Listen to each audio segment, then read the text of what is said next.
My best friend bought a house at a bargain price, less than half the market value. But just 3 months after moving in, she met with an unfortunate accident and died suddenly. As I was packing up her belongings, I stumbled upon her phone. Right at midnight, her phone unexpectedly rang. I answered, but the voice that came through was my friend's. Chen Nyan, I can't get out. I can't leave this house. Have you ever experienced a nightmare you couldn't wake up from? Exhausting, terrifying, tormenting, repeating endlessly. Countless times you open your eyes, believing you've escaped the dream. But when you awaken in this old apartment complex, you realize you're still trapped within that very dream. It all began when my best friend, Lee Tu, bought a house. 3 months ago, Lee Tu excitedly told me she'd bought an apartment. I got a steal, a huge steal. It was half the market price. She was ecstatic, like she'd won the lottery, which of course, buying a house at such a discount pretty much felt like. After she moved into her new place, we gradually lost touch. The last time we video called, she looked horrifyingly gaunt. White curtains fluttered behind her, like a ghost hanging from the ceiling beam. Lee Tu's eyes were deeply sunken, heavy dark circles beneath them. She seemed terrified, her gaze at me unusually intense. If you've ever seen mentally ill, homeless people on the street, you'd understand just how bizarre her expression was. Chen Nyan, my house definitely has a ghost. I'm scared to death. I was already terrified of such supernatural things, and hearing her made me even more frantic. Why don't you move somewhere else? Lee Tu shook her head like a machine. Can't move, can't move. After muttering those two phrases, she suddenly lunged forward, her ashen face magnified within the tiny frame. For a moment, I thought she would literally climb out of the screen. This is my house, mine alone. At this point, I suspected Lee Tu was having psychological issues, so I humored her. Then maybe invite a feng shui master to take a look. Honestly, I also suspected something was off about the house. In this day and age, with land prices soaring, how could a house be so heavily discounted?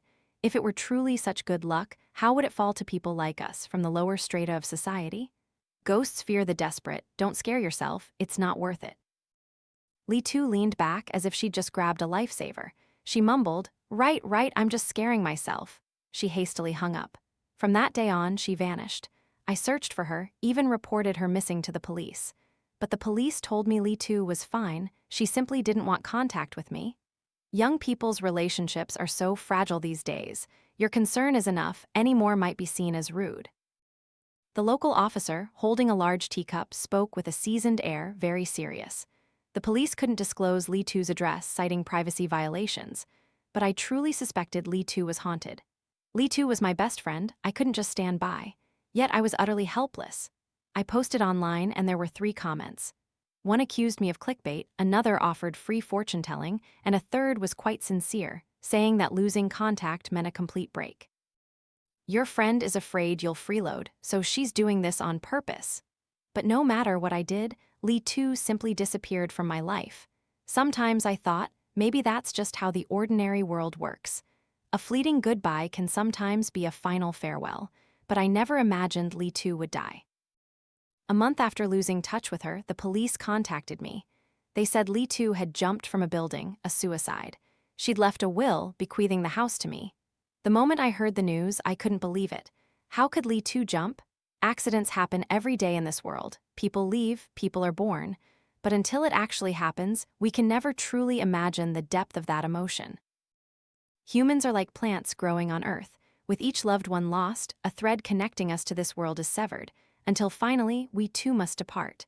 Standing before the funeral home gates, I couldn't stop thinking about Lee Tu's last call. Perhaps then she was crying out for help, but I couldn't save her. The thought that she even left her legacy to me twisted my heart with even more pain. Damn it, good people are never rewarded. What kind of world is this, always bullying the kind-hearted? Even ghosts these days only dare to bully the weak. The contacting officer wore black-rimmed glasses and had a refined face.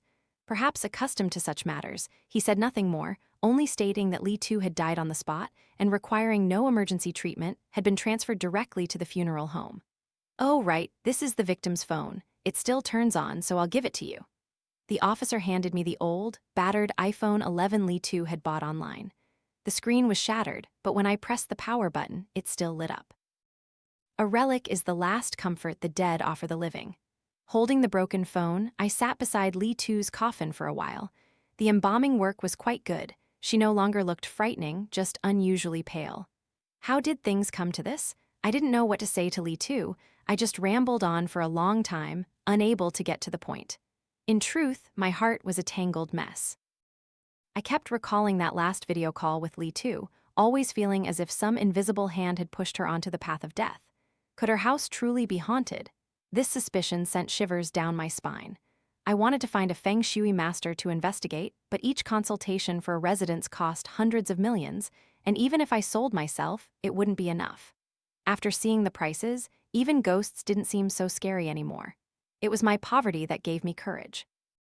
After settling the funeral expenses, I decided to put Lee Tu's house up for sale at a lower price to afford a burial plot for her. If you're in heaven, please deal with the wicked ghost in your house. If it sells quickly, I can bury you quickly too.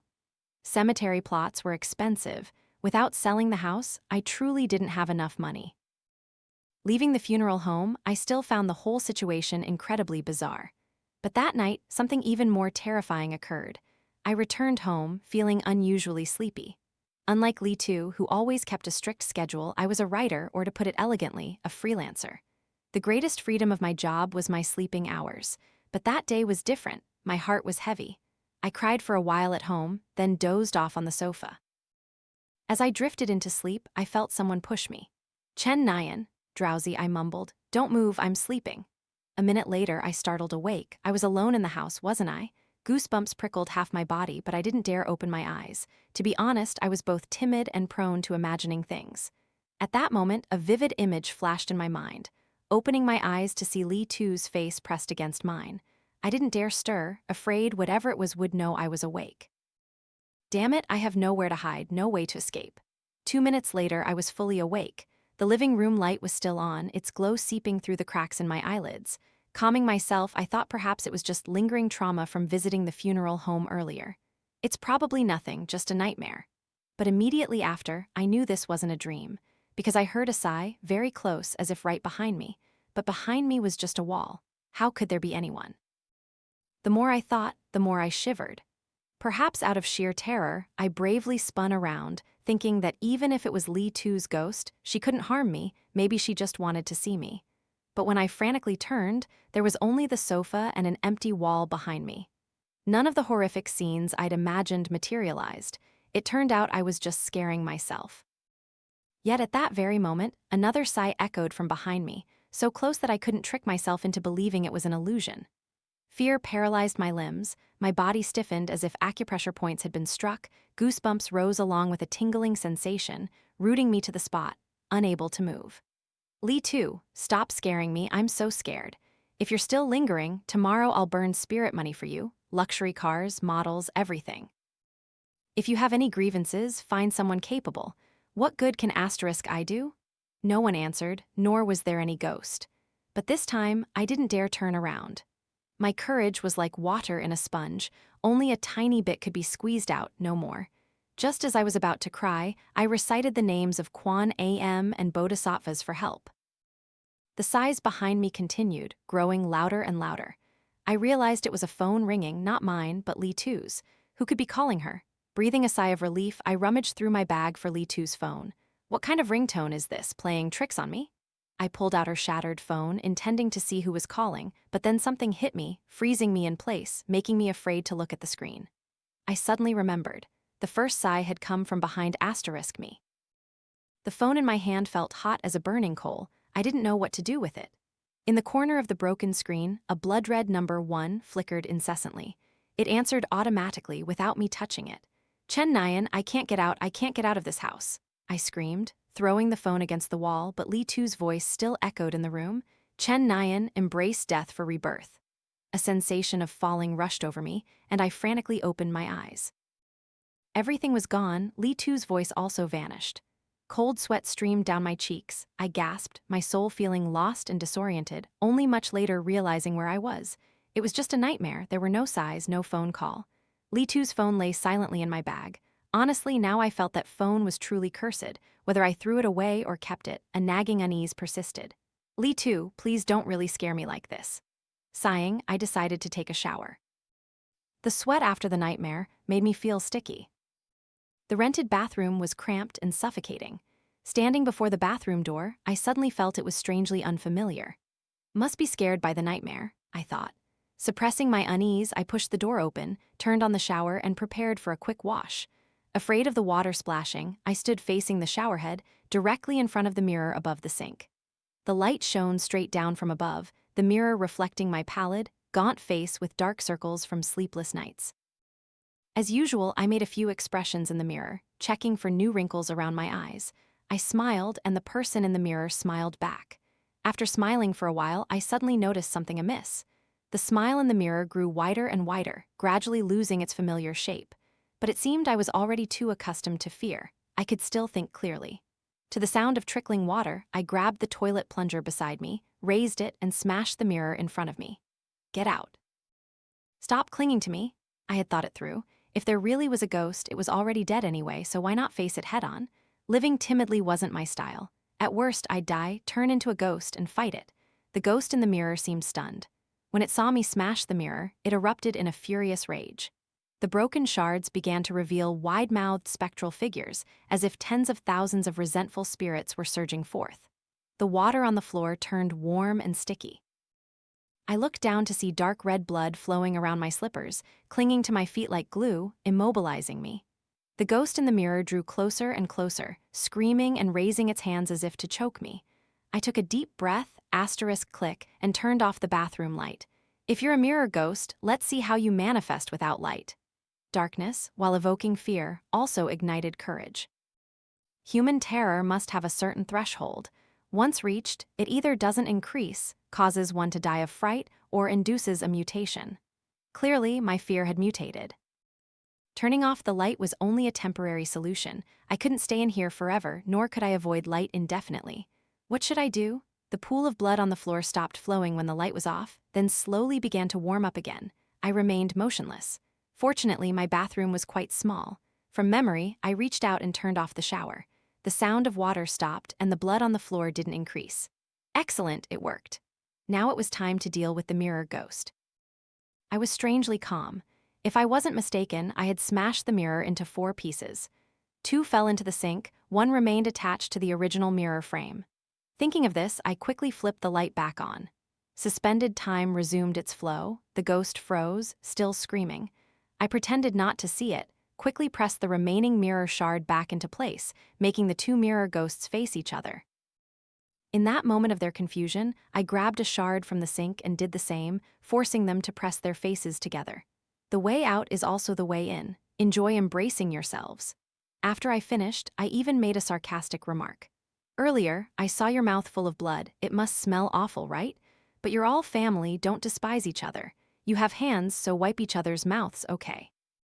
With that said, ignoring the ghosts in the mirror, I looked down at the pool of blood clinging to my feet. Perhaps it was connected to the mirror ghost. It struggled for a long time, then reluctantly receded. Seeing this, my heart softened. It wasn't an unsolvable problem, so why be afraid? This ghost wasn't rational. Even if I dealt with the mirror ghost, the pool of blood on the floor could still drown me. It turned out I had worried too much. This wasn't a dead end. Now I no longer cared about showering. Looking at the wrecked bathroom, my heart filled with anger. This stupid ghost, this is a rented place. If the sink is broken, I have to pay for it. I mumbled. Why don't I get a huge discount when it's my turn? So unfair. Of course, no one was going to defend me. Sighing, I turned and pushed open the bathroom door. The familiar sensation of falling hit me. I opened my eyes once again on the sofa, in the familiar, quiet, dimly lit living room. Glancing at the wall clock, it was still 8:05, exactly the same time I had woken up before. What kind of trick awaits me this time? Never mind, I have more important things to do. I sprang up like a coiled spring and pushed open the bathroom door. The sink, which had been shattered, was now perfectly intact. I breathed a sigh of relief. Thank goodness, no need to pay for damages. There was no other way. I was truly very poor. When I was little, my mother went to a fortune teller. The fortune teller said my birth chart showed many great upheavals, and I would certainly lead an extraordinary life. My mother was overjoyed, thinking the Chen family was about to have a genius, and that my younger brother would benefit when I became rich. I knew she was being conned. That fortune teller even claimed the neighbor's kid, Yao Zhu, who was an unplanned pregnancy, had the destiny of a general. I almost burst out laughing. Yao Zhu was born with the umbilical cord wrapped around his neck, congenitally slow-witted. What kind of general talks with drool constantly hanging from his mouth? But my mother still hoped I'd get rich, ideally earning money, and giving it all to my younger brother. Now, over 20 years later, I haven't seen any great upheavals, but my life has only gone downhill. I told her that fortune teller was a fraud. Perhaps because it had already scared me twice, and another attempt wouldn't have any effect. Nothing unusual happened until I left the bathroom. But in the silent room, the air seemed to condense with unease. I looked at my palm, remembering how I'd scratched it breaking the mirror earlier, but now my skin was smooth, without a trace. So, injuries in dreams were mere illusions. I couldn't help but think of Lee too. After she moved into her new house, did she also experience these repeating dreams, just like me now? Perhaps at first, she could maintain her sanity, but with the increasing number of repetitions, people would gradually lose the ability to distinguish between dream and reality. Did Lee Tu truly jump to her death? I dimly realized Lee Tu didn't want to die. Perhaps, in her eyes, jumping was a way to live. After dying multiple times in a dream, dying might grant a temporary lucidity. At that moment, Lee Tu must have believed she was still in a dream, and jumping was the beginning of a new dream cycle, like a siege without gunfire, where no one could be sure if they would eventually wake up. In the scorching summer heat, I stood in the room, shivering. The sinister intention hidden within this repeating dream sent chills down my spine. What if I had been killed by the ghost earlier and then woken up? Each time one dies in a dream, the psychological defense weakens. When I faced the ghost in the mirror, I deeply felt the fear caused by the invading spectral energy. That was not false. Living in this state every day would drive any normal person insane. Furthermore, I suspected this spiritual invasion would gradually deepen until, eventually, people would lose their minds in panic, actively seeking death. However, this realization also brought me a little comfort. Based on Lee Tu's experience, this haunted house was merely a spiritual, idealistic invasion. It couldn't create a physical entity to kill me. It tormented her for 3 months, driving her to madness and suicide, proving it lacked the ability to directly kill. This was good news for me, though I didn't know how long I could endure. As long as I remembered it couldn't kill me, I would be all right. Sitting quietly in the room for a while, an idea about Lee Tu's phone suddenly flashed into my mind. I fumbled for the device, and indeed, it was just as I had predicted. On the heavily shattered screen, a new Arabic numeral appeared, different from the image I had seen in the first nightmare. This black number, too, wasn't flickering. I vaguely determined that when the number on the phone was black, it meant I was in the real world. When I entered a new dream, the number would increase and simultaneously turn red and flicker. Perhaps ghosts also needed to store energy and couldn't just unleash their power at will. This brought me some peace of mind. My hope of survival suddenly surged. My stomach growled. In all the extreme tension, I had only just realized I hadn't eaten anything. After 2 terrifying nightmares, my emotions, though overwhelmed, returned to normal. The shock and grief over Lee Tu's death also faded. I truly no longer had the mental capacity to mourn Lee Tu. If I didn't pull myself together, I feared I would soon join her in the underworld. Thinking of this, I let out a bitter laugh. What kind of strange situation was this? A haunted house could be inherited. I placed Lee Tu's damaged phone on the table. The shattered screen fragmented my face like a very unlucky omen. I tried to turn it on, but the screen was too badly damaged. I couldn't enter the password. The phone was as good as dead. I couldn't find any more information, only count the number of loops in the nightmares. Both hungry and tired after eating a little, I developed a strong aversion to sleeping. This must be a post-nightmare aftereffect. Having seen too many ghosts in dreams, naturally, sleeping felt terrifying. Who knew if closing my eyes would just lead to a new painful loop? But humans couldn't not sleep. The more I stayed awake, the more my spirit would wear down. HMPH, truly a dangerous situation. If I don't die of fright, I'll die of exhaustion. Thinking this, I changed into my pajamas, closed my eyes, and fell asleep, letting go of everything. Live each day as it comes. Chen Nayan. Feeling someone push me, I turned over and continued to sleep. A moment later, I suddenly realized something was amiss. It really was Lee Tu's voice. Was it starting again? I cautiously turned around, preparing for anything. But this time, there were no demons, no grotesque creatures. Behind me was only Lee Tu. She stood perfectly fine by the window, a gentle smile on her lips. Lee too. She tilted her head, asking me, "Are you still dreaming? Didn't we plan to go on a trip today?" A trip? I was stunned. What nonsense. Where would we get the money to travel? Lee too also looked puzzled. Are you really so lost in sleep? The tickets are all bought. We're leaving for New Zealand tonight. Huh, this dream is definitely going overboard. Lee too and I had no house, no car, no savings, no husband. We hadn't even applied for a New Zealand visa, let alone traveled. Even if we had money for airfare, we couldn't go. This dream, scriptwriter, is too fake. New Zealand, really? We struggled just to go to some rural village. Lee too looked at me with concern, even reaching out to touch my forehead. We're rich now, aren't we? Are you dreaming about the old days again? What do you mean? Her eyes sparkled with worry. Chen Nyan, get well soon. What on earth is happening? Lee too said, right now I'm a famous writer with countless readers, my copyrights sell like hotcakes, and every appearance causes a sensation. The number of people who love me and the number of people who curse me are equally high. Aren't I a famous writer? Why am I still cursed so much? Lee too looked at me as if I were an idiot. How can you be a famous writer if you're not cursed? Good point.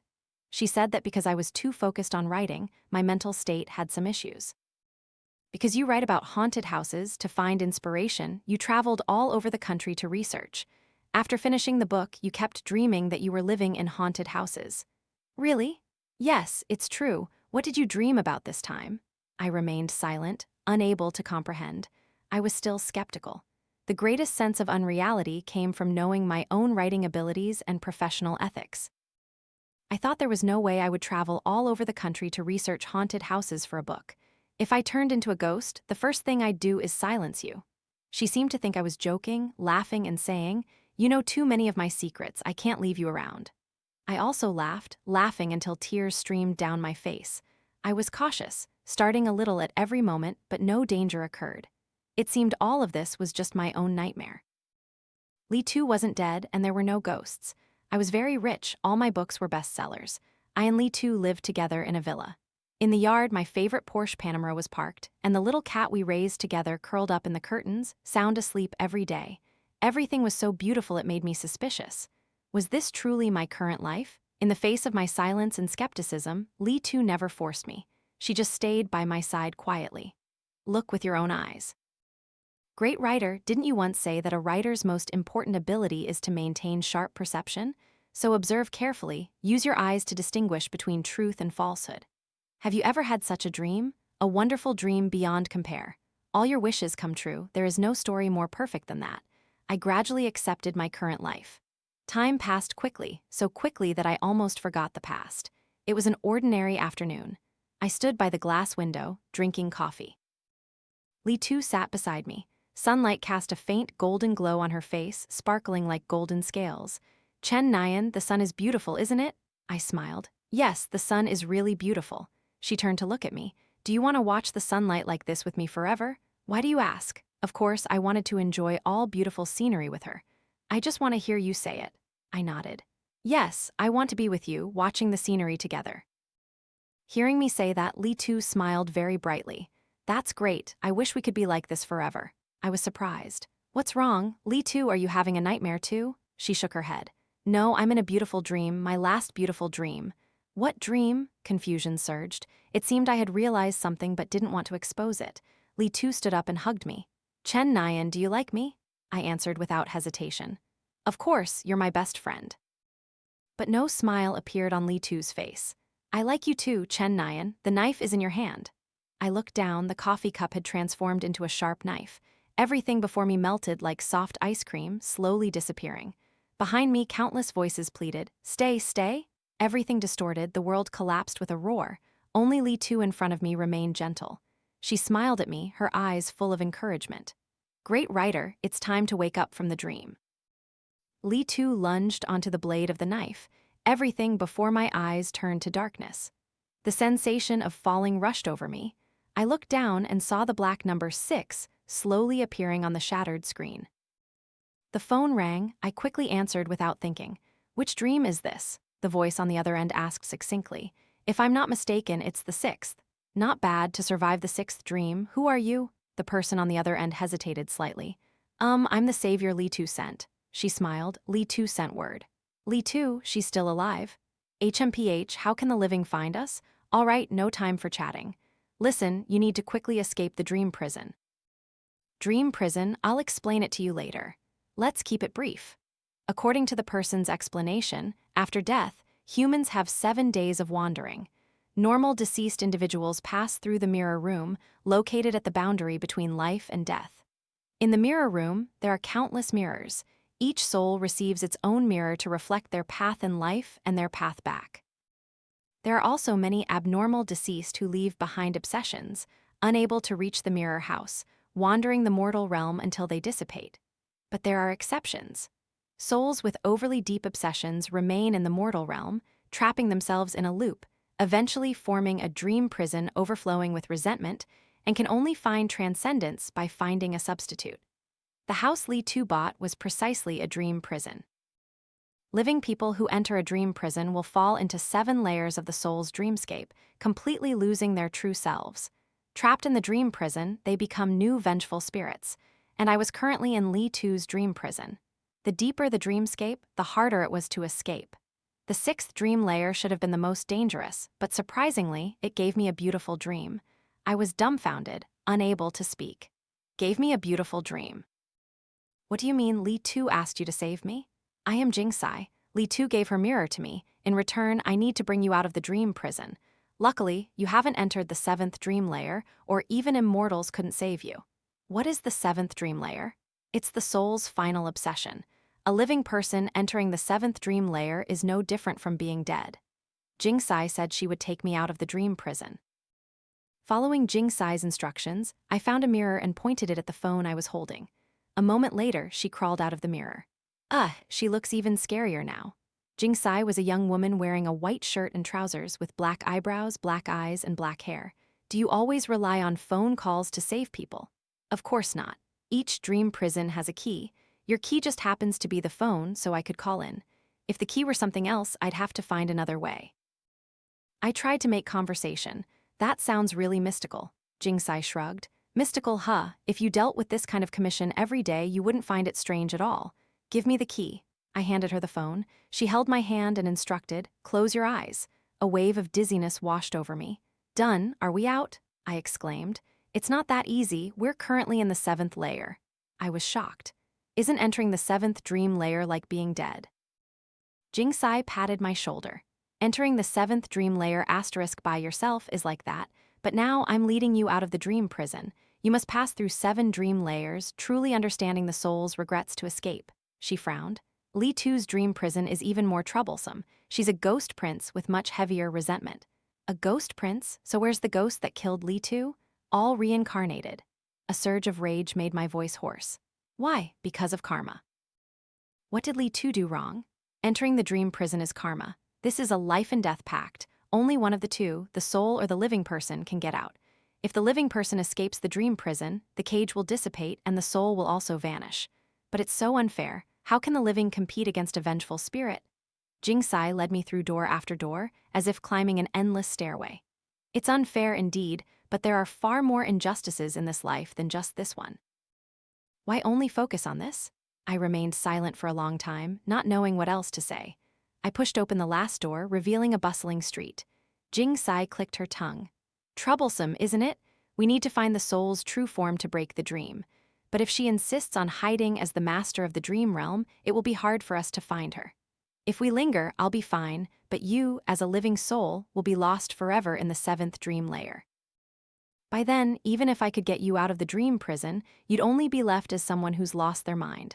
I also won't be able to complete my mission. I hate these dreams where I have to search for someone like this. People bustled past, but every face was empty, without features. Amidst the faceless crowd, Jingsai and I stood out, strangely out of place. I stepped forward, preparing to advance, when the person opposite suddenly turned their head. Their face was completely flat, without any contours, but I clearly felt their eyes following me. Come back immediately. Jingsai pulled me back, and we both turned to press our faces against the wall. Don't let them detect anything unusual. The faceless people will try to assimilate you. Once you completely turn into a faceless person, I won't be able to help you. Look. Jingsai pulled out a small mirror from somewhere. I looked down and saw my reflection in the mirror seemed to be melting. What do I do now? Just don't let yourself continue to melt, but we still need to find Li Tu quickly. My mind was a tangled mess. Didn't you say Li Tu sent you to save me? So what is Li Tu here? They are all Li Tu, Jing Sai glanced at me. Chen Nian, this place holds Li Tu's obsession. In the mirror room, Li Tu's mirror is still there. I am Jing Sai, I can communicate with unusual mirrors. Li Tu willingly gave her mirror to me in exchange for me entering the dream realm to save you. I'll explain more when we have time. I'm going to find Li Tu's true form. You stay here, don't move. When I'm done, I'll use the key to open the door and bring you back. I grasped Jing Sai's sleeve as she was about to leave. I sighed softly. No need to search. I know where she is. Slowly turning around, my gaze fell upon the bookstore across the street. It was a dilapidated building with no sign, just a small glass door with 2 words bookstore pasted on it. Looking at the bookstore, my heart swelled with emotion. She must be in there. Are you sure? I nodded. We'll know as soon as we go inside. Jing Sai lit a paper charm, obscuring our forms, and led me across the street into the bookstore. I pushed open the glass door. The small room was filled with the smell of ink. Bookshelves were stacked high with books, but there was no one in sight. But I knew Li Tu had to be here. Jing Sai stepped in, walked around once, and exclaimed dramatically. Her hand picked up a random book. Its plain cover had nothing but the words author, Chen Nian, clearly printed. Opening the pages, I only saw pure white paper. A book without words? I looked at the blank pages, a warmth spreading through my heart. Yes, she doesn't like reading novels. She doesn't read novels, yet she remembered my wish. I don't remember what year it was, but an eyelash fell on my face. In my hometown, there's a legend that if you pick up a fallen eyelash, you can make a wish. Li Tu asked what I wished for. I said I hoped to have a small bookstore filled with my books. Anything else? Yes, it must have a glass door so passers-by can see the words author, Chen Nian. What about you? I gave her the eyelash. You see it, you get a share. Li Tu laughed. 1 eyelash and so many wishes, can they really come true? I advise you not to be so greedy. At the time, I didn't pay attention, but now I suddenly remembered she didn't make a wish. She tucked the eyelash into the lining of her phone case. Holding the phone, the one called the key, I didn't know what state of mind to be in as I removed the worn phone case. On the back of the phone, an eyelash was stuck. Do you want to make a wish? Blinking before the bookshelf, Li Tu's figure gradually emerged. She tilted her head, looking at me. Chen Nian, do you like this bookstore? All the books are yours. Stay with me. Everyone here loves your books. Wish to stay? I vaguely realized Li Tu's obsession had perhaps never been that I should die in her place. Jing Sai, behind me, whispered, "Step back, I'll handle this." Her expression was serious. This dream prison contains too much resentment. Find a safe place to hide. I'm afraid I won't be able to protect you during the fight. But I didn't move. I raised my hand. In my palm was the eyelash. So, what did you wish for? Did you wish for me to die in your place, or did you wish for me to stay here forever? Li Tu seemed lost in thought for a moment. After a while, she stepped forward. Jing Sai, tense, raised her hand, but I pulled her back. Wait! I looked at Li Tu, awaiting her next action. Perhaps I was truly mad, but I still wanted to know what she wished for. Li Tu said, "My wish is for Chen Nian to be happy every day." The eyelash floated in midair, transforming into a soulless flame devoid of warmth. The pages tore apart, the world before my eyes collapsed into fragments. Li Tu stood amidst the sea of fire, drifting further and further away, turning into dust. My mind was blank, losing all capacity for thought. Didn't you want me to stay? Wasn't your obsession for me to stay with you? No one answered my questions. The sensation of falling rushed over me. I lost all strength, sinking to the ground. In my ear, someone seemed to be anxiously asking, "Ms. Chen, are you all right?" Tears, like a broken string of pearls, streamed down uncontrollably. It was only when someone helped me up that I realized I was still standing in front of the funeral home gates. The police officer who contacted me, his face worried, softly called my name, "My condolences to the family." Someone stepped forward to receive the belongings from the officer. "I am Chen Nian's friend. You can hand the items to me." It was Jing Sai. Seeing her, I suddenly lost all my strength, my mouth agape but unable to speak, and everything went black before my eyes. A week later, Li Tu's affairs were settled. Her will was very clear. The house was left to me, and the bank savings sent to her mother.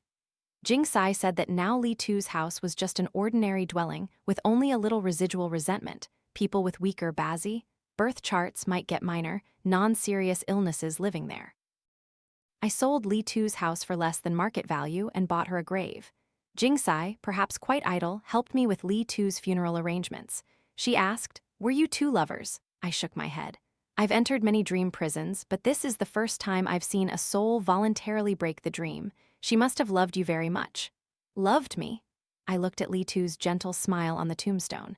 I remembered all the times before when Li Tu asked if I liked her. I always laughed and replied, "You're my favorite." So what did she think when she heard that answer? In the mirror room, Jingsai took out a spirit mirror, hesitated for a long time, then put it away again. She turned to look at the woman's body peacefully resting in the ice coffin. After a long moment, she softly uttered, "Your Highness, you won't blame me, will you? I've gone soft again." Like a bargain, Jingsai acquired the spirit mirror, capable of extracting the spirit seed from within them. This was a reward she deserved. After losing its spirit seed, the spirit mirror would become just an ordinary mirror, losing all its powers.